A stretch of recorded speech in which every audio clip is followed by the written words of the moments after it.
request from Supervisor Rustaller to talk. That's the only one I've got. Supervisor? Pardon? Yeah, and Larry's handed out a three-pager, which we'll enter into the record. Thank you, and then I won't bore you by reading it to you. I will hit some of the high points. I'm Larry Rustaller, Supervisor, San Joaquin County. Been involved in flood since '96 with SAJAFCA, which is our flood agency. Been on the Delta Protection Commission with Don Natoli for the last 6 years. Welcome to my world, because you see, I'm the guy on the ground that these gentlemen have kind of said, I guess let me just back up a second.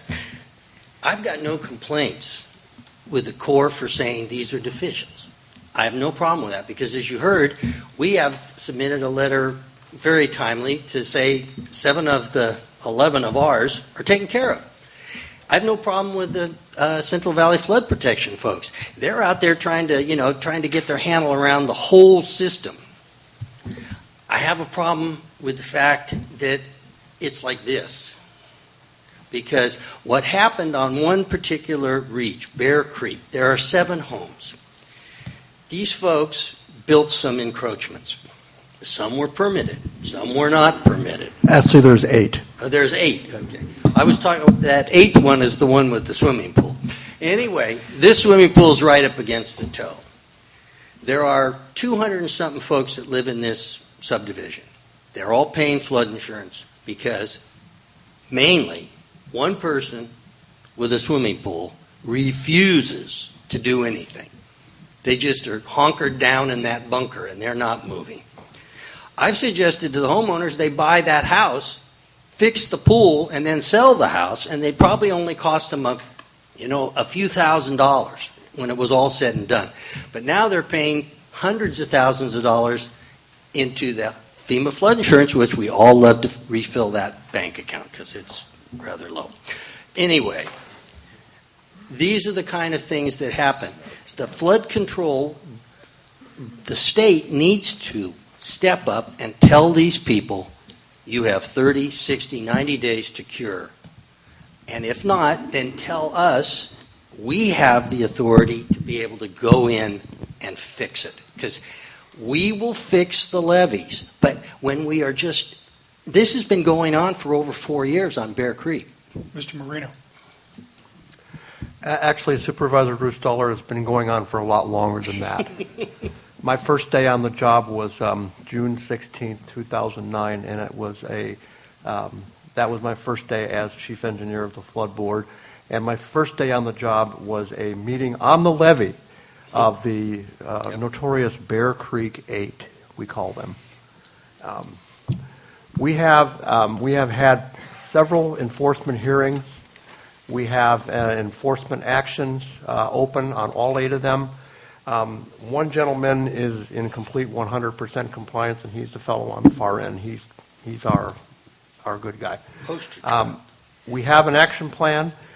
We have settlement offers going out to each of these homeowners. My board has offered to repair all of these encroachments that were originally permitted by our board at no cost to the homeowners. These permits were issued by our board in the mid-'90s. It was a totally different board in a totally different time zone. These permits were not reviewed and approved by my colleagues' group here at the Army Corps of Engineers back in the mid-'90s. So we did a great big mea culpa, and we said we're going to do the right thing and step up, and we're going to fix these encroachments that we're in the process of doing that right now. These settlement offers are out. If they do not accept our settlement offers, we are prepared to initiate lawsuits and start a full-blown enforcement action. Limited only by our budget. And we appreciate it. And there's a little sidebar I just got to tell you.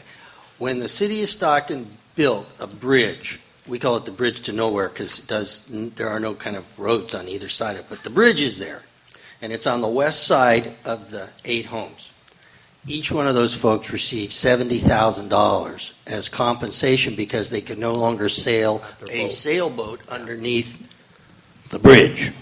So it's not like these folks have been, preyed upon by the locals or the state or the federal government. They are holding out, as the chairman said, for somebody else to cure the issue. And a grand American tradition. Yes. And all I can say is, as locals, we want to get the levees. We want them to be in the correct maintenance. We want them to be in PL 8499. And whatever we can do, that's what we want to do, but it seems to just take forever. Yeah.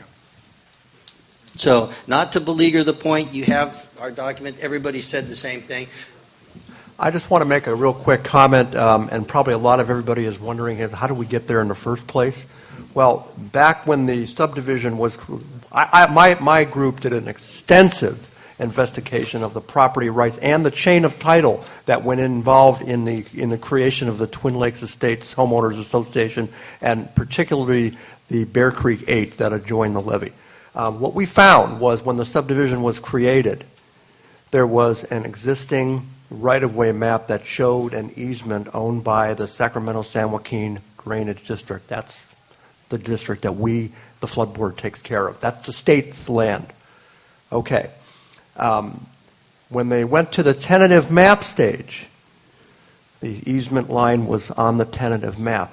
When it went to final map, this was recorded at San Joaquin County, the state's easement line magically disappeared. And so these homes were built, and people received title to their homes, and they received a plat map that did not show the Sacramento-San Joaquin easement line. Who was the developer? I have no idea. And Larry, I am very close to a lot of these landowners because I've talked to them almost on a weekly basis. They're calling me, wanting to know what's going on, how much longer can I keep my pool, that type of stuff. And they have lawsuits against the title company. They have lawsuits that they're filing against, I believe, the county as well. And they also sued us, and we just got relieved from one of those lawsuits. So that's part of the problem, is that we have these tense legal issues going on at the same time. We are completely motivated and fixated on getting these 8 homes squared away so that we can restore that levee back into... This is partially a Stockton problem, and it's happened on other things. We have Oak Grove Regional Park full of historic oak trees. A whole bunch of them were cut down by the developer and then said, oh, we made a mistake. And trees are all gone, so they planted a bunch of little trees. And the city of Stockton said that's okay. So... I'm with the county, Pat. Yeah. Yes. Oh, no, That being the only thing you're not taking on. 2 things. One, this issue, it was in this month's Western Water. The other thing was I did spend 2 of the 3 days at the science conference, and the most interesting thing I saw was a slide that referred to basically all the work that's going on there as part of the Delta Industrial Complex. So I will leave you with that. Thank you, Larry.